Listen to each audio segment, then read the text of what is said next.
Fala pessoal, bem-vindos ao Consulta Aqui. E o programa de hoje é sobre duas perguntas que nos mandaram no episódio 87, tá? Falando sobre cargos amplos e específicos.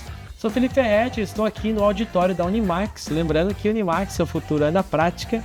E eu vou deixar aqui o link com todos os cursos que a Unimax oferece para vocês darem uma olhadinha.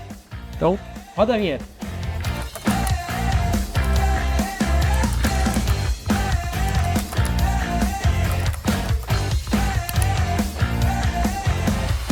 Olá pessoal, estamos de volta, Consulta Aqui na área. Camila novamente na nossa bancada. Olá, tudo bom? Bem-vinda, Camila.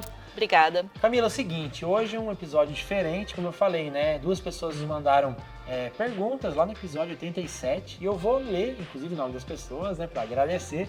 E aí a gente vai bater um papo sobre o que elas nos mandaram, tá?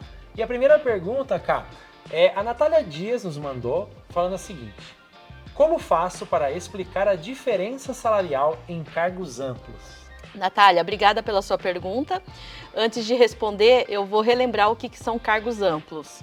É o agrupamento de funções que são correlacionadas, que têm sinergia entre si e tem também o mesmo peso, né, o mesmo equilíbrio salarial.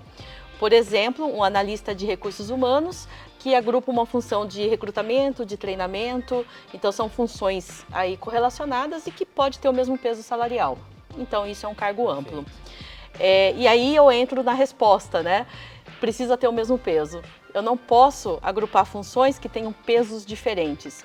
Então, muitas empresas fizeram isso, por exemplo, na área de tecnologia. Chamou de analista de TI e agrupou funções de suporte, funções de dados, funções de segurança, que o mercado tem pesos diferentes, está praticando pesos diferentes. Então, ficou muito fácil você contratar um analista de suporte e muito difícil você contratar um analista que o mercado tem uma remuneração mais forte, como dados, por exemplo, ou segurança.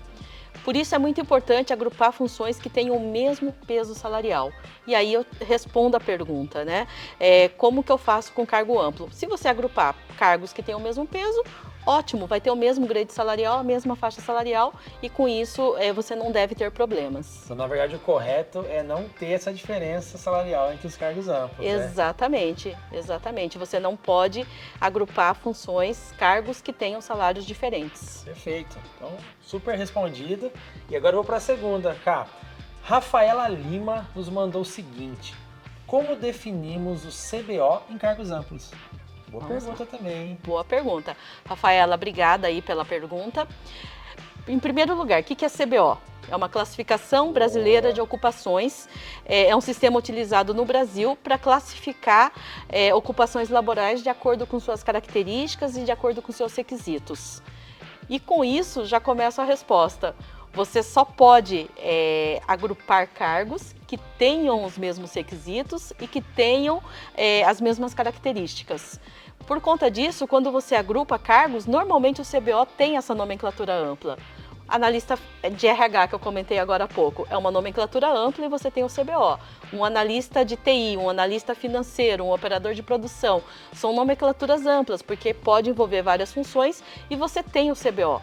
Quando você não tem o CBO de uma nomenclatura ampla, é importante você revisitar o cargo amplo para ver se realmente você agrupou funções que tenham as mesmas características e os mesmos requisitos.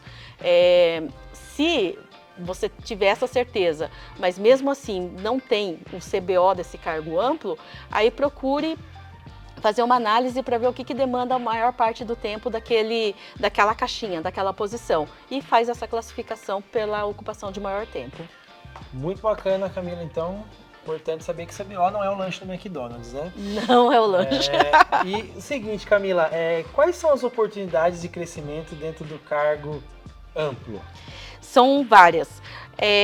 Quando você tem um cargo amplo, o profissional que ocupa esse cargo amplo, ele se torna um generalista, porque ele vai conhecer um pouco de cada processo, de cada parte do processo. Voltando lá no exemplo do analista de RH, se eu tenho um analista de RH que é amplo, ele vai conhecer um pouco de treinamento, um pouco de recrutamento, um pouco de folha de pagamento. Então, a possibilidade de trilha de carreira dele para um cargo, vamos supor, de um analista para um cargo de coordenação, é muito maior, porque ele conhece o processo como um todo, ele está capacitado, ele tem várias habilidades. Bom, pessoal, espero que vocês tenham gostado. Natália e Rafaela, tá respondido. Se não tiver, manda de novo aqui pra gente. Então curte nosso vídeo, compartilha. Se tiver mais alguma dúvida, manda aqui pra gente, tá? Que a gente responde no próximo vídeo. E continue nos acompanhando. Tchau, tchau. Valeu, pessoal.